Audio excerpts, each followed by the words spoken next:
Honra al grandioso Padre, grandioso Padre, grandioso Padre de gloria.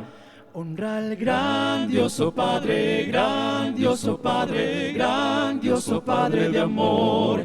Y la gloria le daremos, gloria al Señor.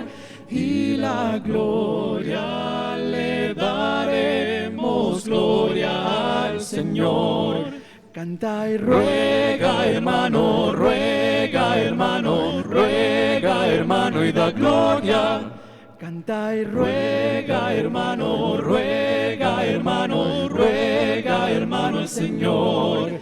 Y la gloria le daremos, gloria al Señor. Y la gloria le daremos, gloria al Señor. Ven y entrégate, hermano, entrégate, hermano, entrégate, hermano, y da gloria. Ven y entrégate, hermano, entrégate, hermano, entrégate, hermano, al Señor. Y la gloria le daremos, gloria al Señor. Y la gloria le daremos, gloria al Señor. Y la gloria le daremos, gloria al Señor. Y la gloria le daremos, gloria al Señor. Honra al grandioso Padre, grandioso Padre, grandioso Padre de gloria. Honra al grandioso Padre, grandioso Padre, grandioso Padre de amor.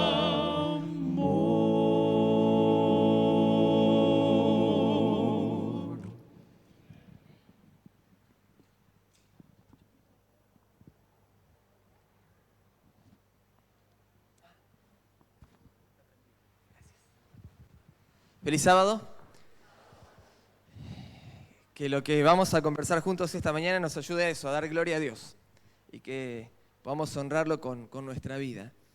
Debo reconocer que vi algunas miradas y escuché algunos suspiros de alivio cuando después de la oración que tuvimos aquí en el frente y los chicos agarraron los micrófonos, me vieron bajar. Vi cierta malicia. Algunos se asustó un poquito en algún momento. No, van a cantar los chicos, van a cantar. Y agradecemos muchísimo. Hace un tiempito veníamos charlando con Pablo las ganas de poder en algún momento tener algún programa juntos. Y cuando llegó la invitación de los chicos de aquí, de esta iglesia, de los jóvenes que organizan este momento de adoración, les comenté la idea y bueno, me imagino que lo mismo que sucedería con cualquiera de ustedes, en cuanto dije Doxa, sí, fenómeno, dale, invitarlos. Así que estamos muy agradecidos a Dios y vamos a ir juntos compartiendo el mensaje de la palabra de Dios esta mañana. Los chicos van a tener otras intervenciones más adelante, usando el don que Dios les ha dado justamente para enfatizar algunos conceptos que están en la palabra de Dios. Y vamos a ir trabajando juntos esta mañana, todos, buscando lo que Dios tiene para decirnos. Vienen con una serie temática, más allá, supongo habrán tenido alguna especie de paréntesis con la semana de oración, que escuché que realmente fue una enorme bendición de Dios. Amén y gloria a Dios por eso. Y cuando charlábamos, gracias. Muchas gracias. Cuando charlábamos sobre la temática que venían siguiendo, me decían que estaban trabajando sobre los yo soy. ¿Sí? ¿Estamos de acuerdo? Los que vienen siguiendo un poquito, no veo que asientan mucho, sí algunos fenómenos. Los yo soy de Jesús. El Evangelio de Juan tiene varios yo soy, específicamente 7. Y esta mañana vamos a trabajar con yo soy el pan de vida, que es el yo soy que Jesús expresa en el capítulo 6 del Evangelio de Juan. Y nos vamos a mover en torno a ese pasaje, ¿sí? Juan capítulo 6. Y este es un texto en el cual Jesús confronta a la gente de su tiempo, confronta a sus hermanos judíos con la realidad de su vida religiosa y de su vida espiritual. Y vamos a hablar de las dos cosas juntas, ¿sí? Vamos a utilizar la vida religiosa, esa práctica que nosotros tenemos que busca conectarnos nuevamente con Dios, con lo que es la vida espiritual. Vivimos en una sociedad que separa un poquito las cosas, lo que es vida religiosa y lo que es vida espiritual muchas veces, porque se cree que a veces la religión mata la vida espiritual y en realidad tienen que ir juntas. Así que vamos a trabajar. Jesús confronta a los judíos con esta realidad de la vida religiosa y de la vida espiritual que ellos estaban viviendo y los ayuda a ver que estaban desenfocados. Y Dios nos ayude en esta mañana para que si nuestra vida espiritual está desenfocada, con la ayuda de la palabra de Dios podamos enfocarla nuevamente. Vamos a trabajar el pasaje que comienza en el versículo 25, Juan capítulo 6, versículo 25, pero vamos a recordar el contexto. Juan 6 nos cuenta la alimentación de los 5.000 en los primeros versículos, nos cuenta la caminata de Jesús en el mar, es la situación en la que Pedro quiere caminar sobre el agua, casi se ahoga, etcétera, etcétera, y entonces llegamos al versículo 25 en este contexto. Cuando Jesús obra el milagro de la alimentación de los 5.000, en ese momento la gente que estaba con él quiso coronarlo rey. Y ese es un punto muy importante en lo que vamos a estar charlando. Es un elemento de contexto fundamental para lo que vamos a ver ahora. Así que Juan capítulo 6, versículo 25, dice lo siguiente. Cuando lo encontraron al otro lado del lago, le preguntaron, Rabí, maestro, ¿cuándo llegaste acá? Y uno ve la pregunta y dice, bueno, evidentemente esta gente estaba curiosa. Los discípulos se habían ido en la única barca que había en la orilla. Jesús se fue a orar, la gente se fue del lugar donde habían estado reunidos y de repente se encuentran a Jesús en Capernaum. Del otro lado del lago, no pudo haber llegado caminando, no había otros barcos. Y uno dice, bueno, querían saber cómo llegó. Les dio curiosidad en qué momento viniste para acá. Pero en realidad, el capítulo 41 del Deseo de todas las gentes, un capítulo fantástico, cuenta, crisis en Galilea, cuenta lo que pasó con Jesús y con los judíos en este pasaje que vamos a analizar hoy. Vamos a tomar algunas citas en algunos momentos, pero les recomiendo que si tienen un rato esta tarde lo lean todo, porque es un capítulo con muchísima riqueza, con muchas cosas interesantes. Y cuenta Elena de White en este capítulo que la muchedumbre ya había hablado con los discípulos y los discípulos ya le habían contado cómo había ido Jesús hasta Capernaum. La gente que se acerca le dice, maestro, ¿cómo llegaste hasta acá? Ya sabía que Jesús había caminado sobre el agua, sabía que Pedro había caminado sobre el agua, que casi se había ahogado. Todo eso lo sabían. ¿Qué estaba buscando la gente entonces con esta pregunta? No era información. Lo que la gente estaba buscando con esta pregunta era escuchar de labios del mismo Jesús el milagro de caminar sobre el agua. Y me imagino que debe haber sido una historia fascinante. A todos nos gusta escuchar historias, pero historias de un milagro, de alguien que camina en medio de la tormenta sobre el agua y la calma, y uno que camina y se ahoga y lo rescatan, tenía todos los condimentos. Muchas veces, uno de los enemigos que tenemos para una vida religiosa activa tiene que ver con nuestra necesidad y nuestro deseo de entretenimiento, con nuestra necesidad y nuestro deseo de show. Y pensaba que este es un tiempo, lo que vemos desde la comunicación, donde tenemos tal bombardeo de estímulos, de mensajes todo el tiempo, que compiten por nuestra atención, que cada vez tenemos que hacer cosas más interesantes para captar la atención. Y pensé que era algo típico de nuestro tiempo, pero parece que pasaba en el tiempo de Jesús también. Todo lo que era extraño, llamativo, fuera de lo común, llamaba la atención. Y entonces esta gente se acerca a Jesús esperando escuchar una historia que los entretenga, que les ayude a pasar un buen rato. Recuerdo en un lugar donde tuve la oportunidad de vivir hace unos años atrás, cómo los cultos de los viernes de noche se parecían un poquito más a un stand-up de comedia que a un culto de adoración. Invitaban personas jóvenes para predicar a grupos de jóvenes y parecía que era más interesante hacer algo gracioso y entretenido que abrir la palabra de Dios. Y había cultos enteros en los que no se abría la Biblia. Había cultos enteros en los cuales no había contenido, no había mensaje, porque toda la atención estaba centrada en una forma entretenida. Y entiendo que vivimos en un tiempo en el cual tenemos que buscar herramientas para presentar el mensaje de la palabra de Dios de una manera atractiva, de una manera que pueda llegar a la gente. Eso es fundamental. Jesús lo hacía. Jesús tomaba elementos que eran familiares de la gente, tomaba historias, tomaba ejemplos, cosas que charlaba la gente para estructurar sus mensajes. Necesitamos preocuparnos por conocer a la gente y encontrar la mejor manera de compartir el mensaje. Pero es muy diferente eso de hacer un show. Y a veces nos pasa en la iglesia que sentimos esa necesidad de generar instancias de entretenimiento. Y a veces nos pasa en nuestra vida personal, que necesitamos cosas entretenidas para nuestro culto personal, porque si no me quedo dormido. Y necesitamos recordar que el centro de nuestra vida espiritual no puede ser el entretenimiento. Como vamos a ver en los pasajes que siguen, el centro de nuestra vida espiritual tiene que ser nuestro Señor Jesucristo. Jesús les contesta de una manera distinta a lo que ellos esperaban. No les cuenta el milagro, no se pone a hacer show, no pierde tiempo, él va al punto. Y cuando va al punto contesta versículos 26 y 27, ciertamente les aseguro que ustedes me buscan, no porque han visto señales, sino porque comieron pan hasta llenarse. Trabajen, pero no por la comida que es perecedera, sino por la que permanece para vida eterna, la cual les dará el Hijo del Hombre. Sobre este ha puesto Dios el Padre su sello de aprobación. Jesús le dice, gente, están trabajando por algo que no vale la pena. Necesitan enfocarse. ¿Y está mal trabajar para tener el pan? Casi todos los mediodías me encuentro con la misma pregunta. Papi, ¿por qué tenés que volver al trabajo?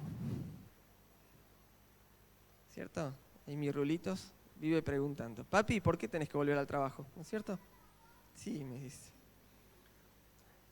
Y los que son padres entienden, te parte el corazón decir, todo muy lindo, me encanta mi trabajo, lo disfruto, pero la verdad preferiría quedarme en casa con mi peque que tener que volver a trabajar. A la mañana es fácil porque están durmiendo la mayoría de las veces. Pero al mediodía, papi, ¿por qué tenés que volver al trabajo? Y he optado por respuestas utilitarias. Necesitamos comer, una casa, pagar las cuentas. No está mal trabajar por el pan, no está mal trabajar por nuestras necesidades, pero Jesús está yendo un poquito más lejos. Jesús va más profundo. Jesús no les estaba hablando del pan simplemente, no les estaba hablando de la alimentación. Estaba hablando de lo que había pasado con ese grupo de personas que habían estado en la alimentación el día anterior, que se habían puesto a trabajar por algo más. Habían iniciado activismo político. Si Jesús nos puede dar pan a todos, Jesús nos puede dar salud, nos puede dar educación, nos puede dar poderío militar, nos puede dar independencia política, nos puede dar todo lo que necesitamos. Y empezaron a trabajar, ¿no? Empezó el grupo de los lobistas, empezaron los que sabían hacer campaña, escribiendo pancartas. En ese momento no tenían las redes, así que tenían que hacer todo más casero y a mano. Jesús rey. Se habían puesto a trabajar. Y Jesús le dice, gente, entendieron mal el milagro. Los panes eran una ilustración de algo mucho más profundo. Quiero que trabajen por lo eterno, no por lo temporal. Quiero que trabajen por lo eterno, no por lo temporal.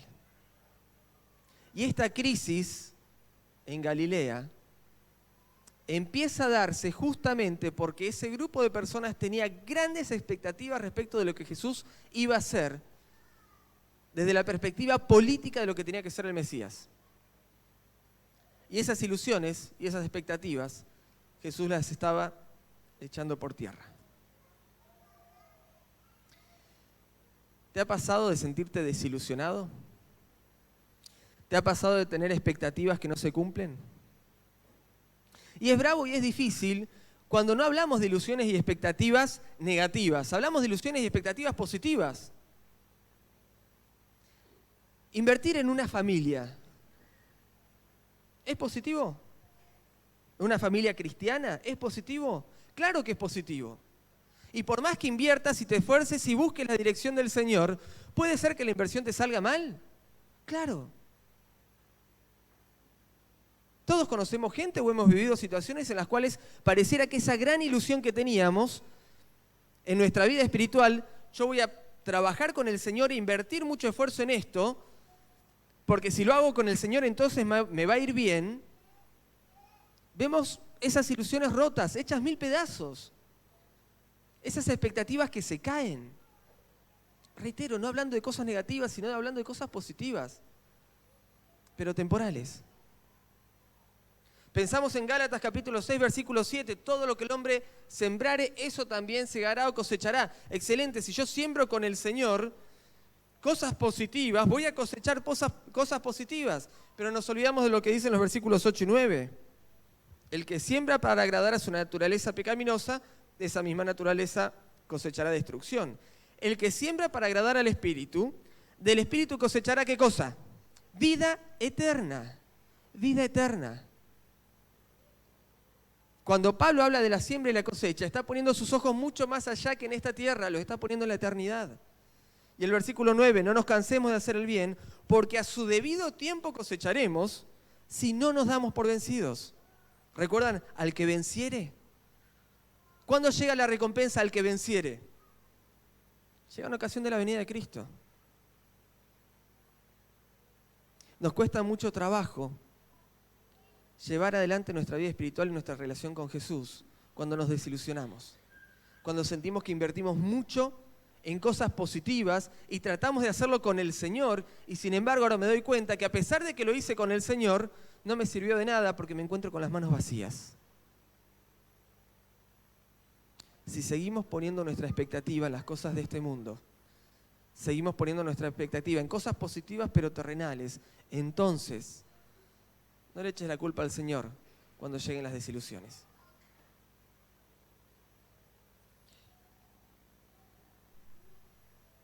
Jesús explica a este grupo de judíos desencantados que habían querido hacerlo rey, que tenían que enfocarse en trabajar por lo eterno.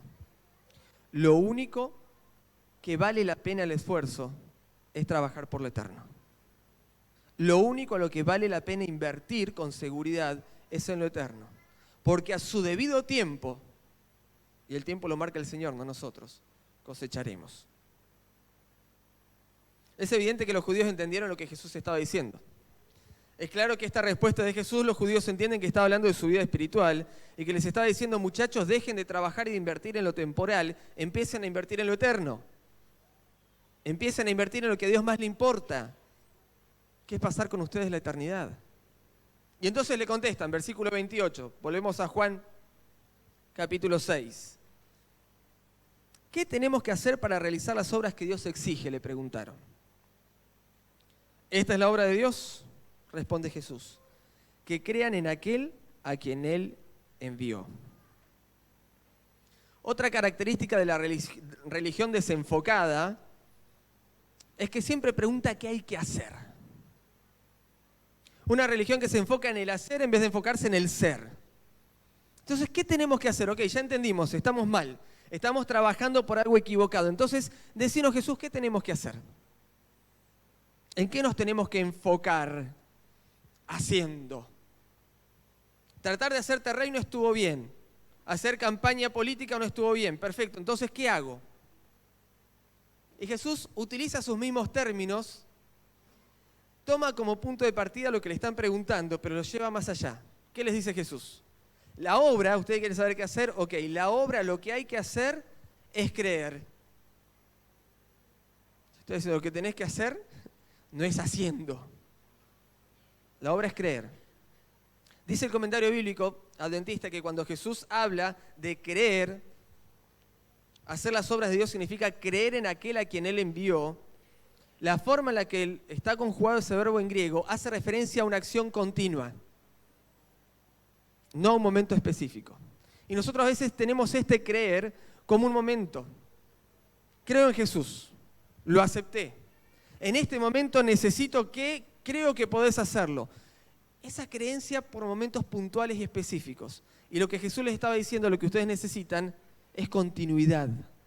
Ese creer, que se puede traducir también como confiar, tiene que ver con la continuidad, tiene que ver con un estilo de vida.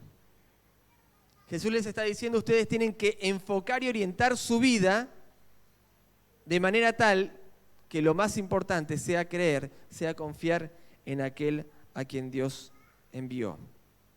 Creer y confiar en Jesús no es un acto, es un estilo de vida. El versículo central de esta mañana, llegamos al versículo 35. Jesús utiliza una ilustración que era familiar para los judíos, por más que ellos no querían entenderlo. Y para decir, ¿saben qué? Es un estilo de vida, lo importante es que ese creer y confiar sea incorporarme en sus vidas de manera permanente. Usa esta ilustración, versículo 35, yo soy el pan de vida. El que a mí viene nunca pasará hambre, y el que en mí cree nunca más volverá a tener sed.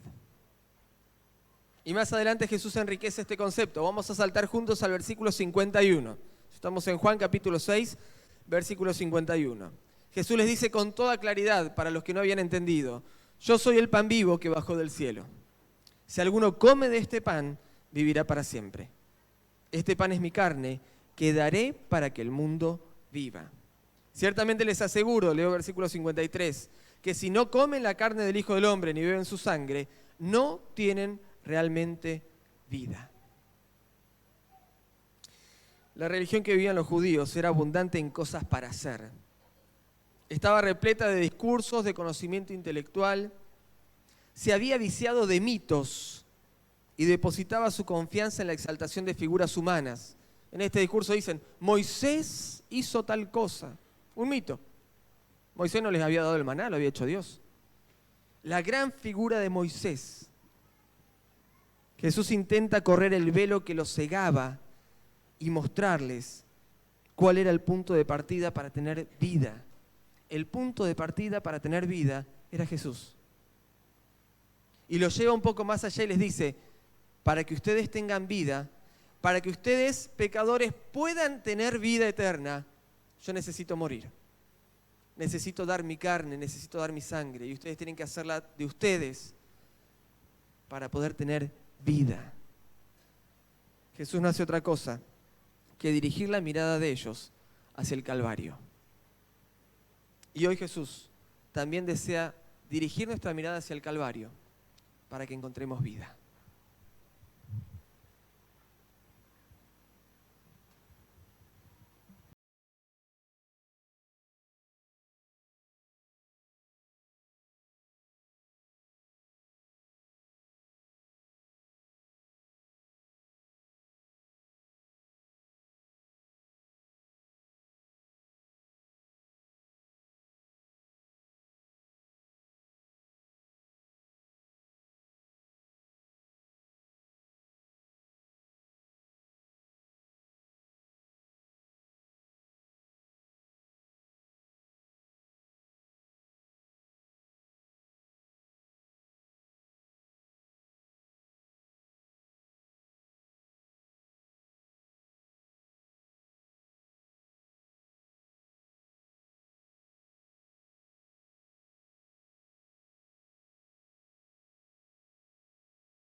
¿Cuánta necesidad tenemos de mirar más seguido el Calvario?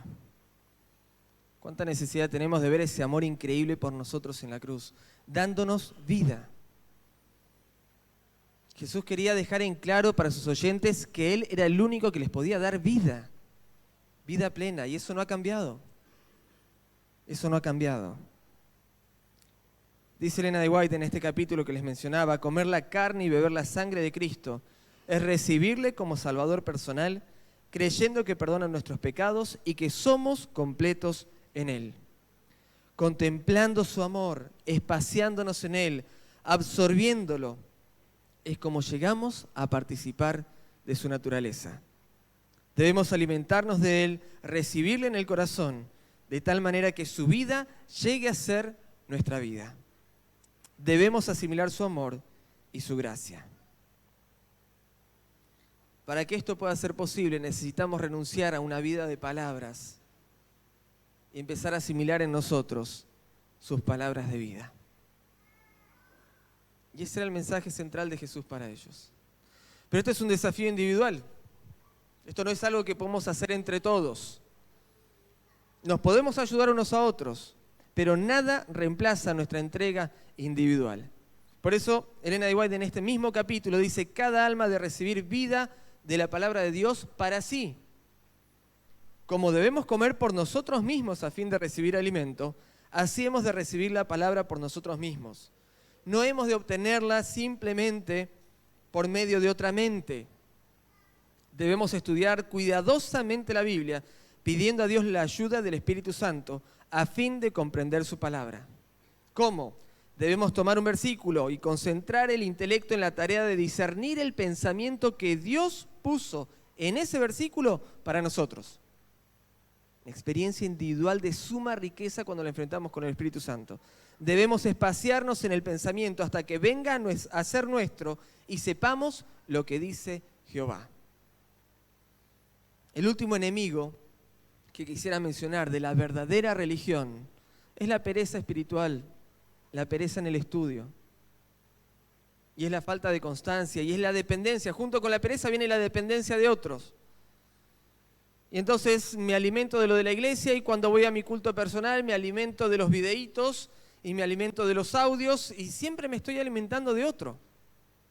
¿Dónde está el momento de ir a la palabra de Dios para encontrar lo que Dios tiene para decirme? Todas estas herramientas son geniales, están buenísimas.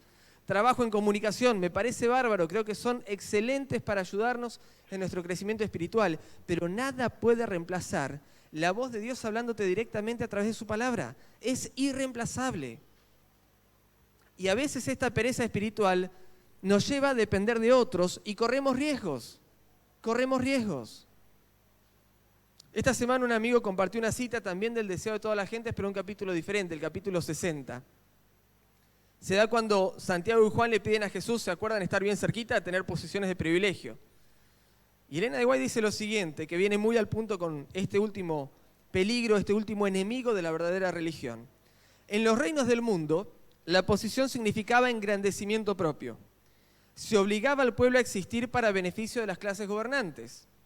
La influencia, la riqueza y la educación eran otros tantos medios de dominar al vulgo para que sirviera a los dirigentes. Las clases superiores debían pensar, decidir, gozar y gobernar.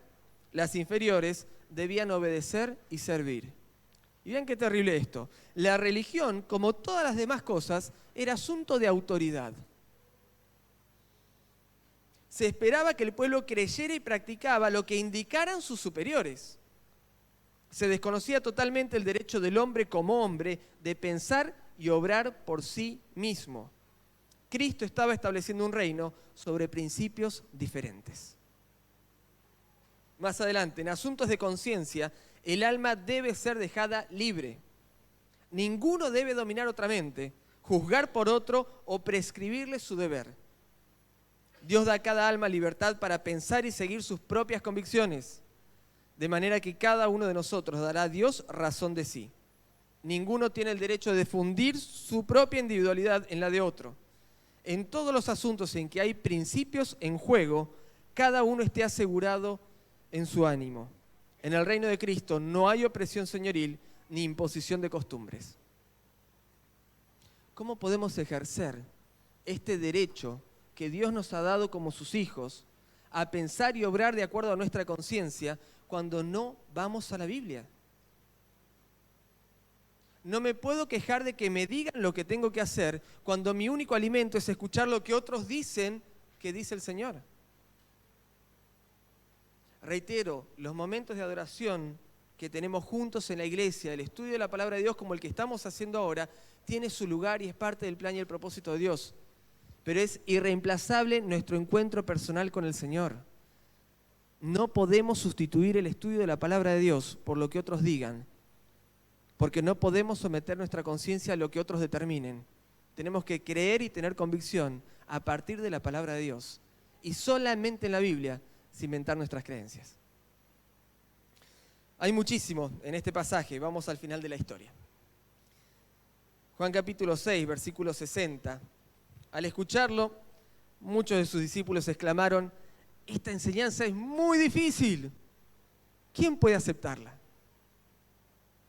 Esta vida religiosa activa, una vida religiosa verdadera, te saca de la comodidad. No es tan sencillo como una vida en la que dejas que otros te digan lo que tenés que hacer. No es tan sencilla como una vida en la cual vos te ilusionás y trabajás y todo marcha fenómeno de acuerdo a lo que planificaste. Una vida religiosa y espiritual activa, verdadera, puede ser más difícil. Y dice en el versículo 66, desde entonces muchos de sus discípulos le volvieron la espalda y ya no andaban con él. Así que Jesús les preguntó a los 12, ¿también ustedes quieren marcharse? Señor, contestó Simón Pedro, ¿a quién iremos? ¿A quién iremos? Tú tienes palabras de vida eterna y nosotros hemos creído y sabemos que tú eres el Santo de Dios. Tristemente muchos se fueron. Muchos dejaron a Jesús, pero Pedro la tenía clara. Pero dice, Señor, ¿a quién iremos? Señor, escuché tu mensaje y no me importa lo que hagan los otros, esto es una decisión individual. Y yo elijo quedarme con vos. Yo elijo seguir contigo. Vuelvo al deseo de toda la gente, su última cita. En sus promesas y amonestaciones, Jesús se dirige a mí. Dios amó de tal manera al mundo que dio a su Hijo unigénito para que creyendo en Él yo no perezca, sino tenga vida eterna. Lo experimentado, según se relata en la palabra de Dios, ha de ser lo que yo experimente. La oración y la promesa, el precepto y la amonestación son para mí. Estas textuales palabras de Elena de White. Con Cristo estoy juntamente crucificado y vivo, no ya yo, mas vive Cristo en mí. Y lo que ahora vivo en la carne, lo vivo en la fe del Hijo de Dios, el cual me amó y se entregó a sí mismo por mí. A medida que la fe recibe y se asimila así los principios de la verdad, vienen a ser parte del ser y la fuerza motriz de la vida. ¡Qué espectacular! Qué bueno sería que la fuerza que nos mueva a la acción sean los principios de la palabra de Dios. La palabra de Dios recibida en el alma amolda los pensamientos y entra en el desarrollo del carácter. El mensaje de esta mañana es para vos. El mensaje de Jesús aquel día en Capernaum es para mí.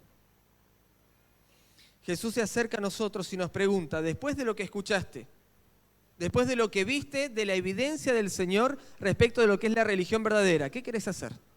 ¿Querés irte o querés quedarte? Hubo de las dos respuestas. Hubo quienes se fueron y hubo quienes se quedaron.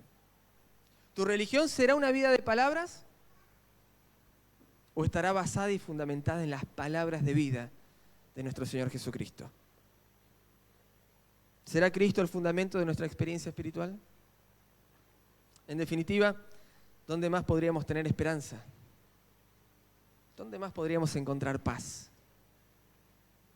El planteo de Pedro es claro, ¿dónde más, Señor? ¿Dónde más podemos tener vida plena por la eternidad? Solamente en Jesús, el único capaz de hacer todo nuevo.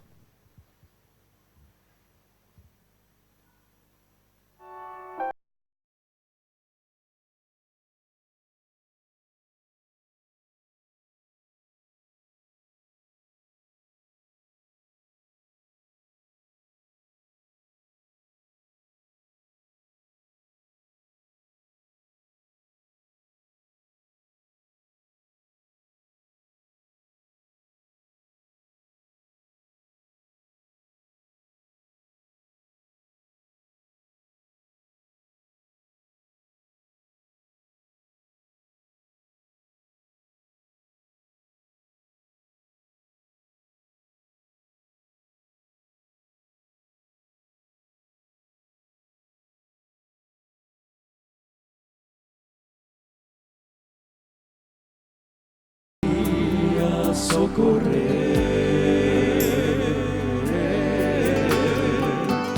El que te formó, quien te hizo nacer. Sus ojos están por sobre la tierra.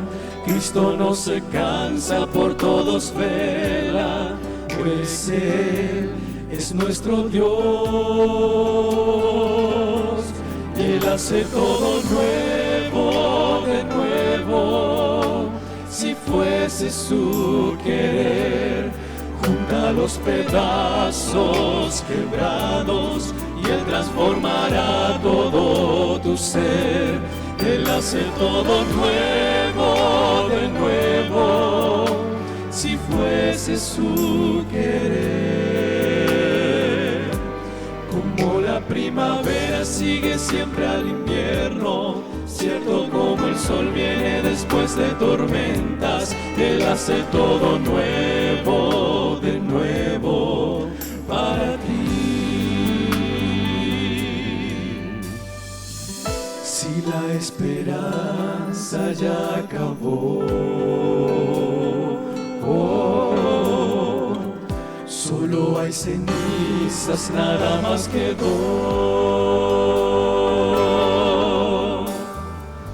Si el sufrimiento te robó la paz, cuando es imposible recomenzar, cree que Dios todo vio.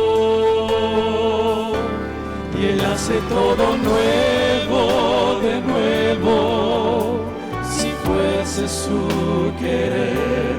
Junta los pedazos quebrados y Él transformará todo tu ser. Él hace todo nuevo, de nuevo, si fuese su querer. Como la primavera sigue siempre al invierno, cierto como el sol viene después de tormentas, Él hace todo nuevo, de nuevo, para ti. Pero necesitas confiar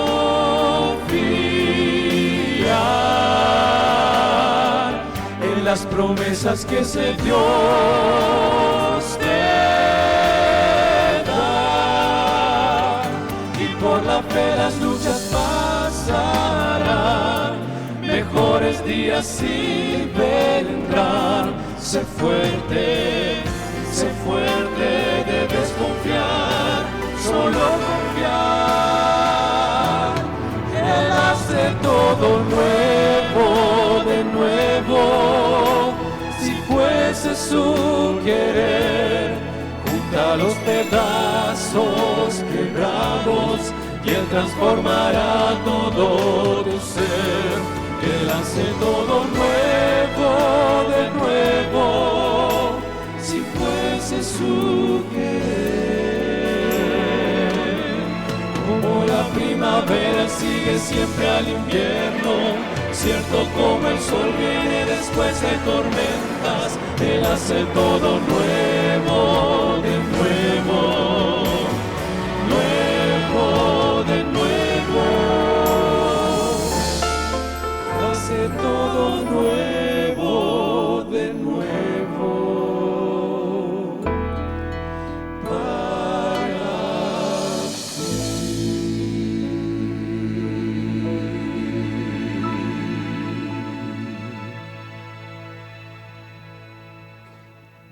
¿Te gustaría que el Señor haga todo nuevo en tu vida? ¿Te gustaría absorber esas palabras de vida, hacer de Jesús tu vida? Si ese es tu deseo, vamos a decírselo al Señor en oración. Querido Padre, gracias por tus palabras de vida. Gracias porque en Jesús encontramos todo lo que necesitamos, la vida eterna. Señor, a veces nos ilusionamos con cosas en este mundo, a veces buscamos simplemente una religión cómoda o entretenida. A veces nos olvidamos, Señor, que lo que tú deseas es que pongamos la vista en lo eterno. Ayúdanos a mirar a la cruz. Ayúdanos a mirar el inmenso amor de Jesús por nosotros. Ayúdanos a crecer en nuestra experiencia espiritual individual. Guíanos para escuchar tu palabra y para que seas una realidad constante y permanente a cada minuto, cada día de nuestra vida. Señor, sé parte de nosotros y prepáranos. Que puedas empezar haciendo todo nuevo en nuestra vida, pero que nos ayudes a recordar que la renovación definitiva llegará cuando tú regreses y podamos disfrutar la eternidad a tu lado. Ayúdanos a trabajar cada día para estar listos para ese momento. Y querido Dios, que tu Espíritu Santo nos llene de Jesús, porque lo rogamos en su precioso nombre. Amén.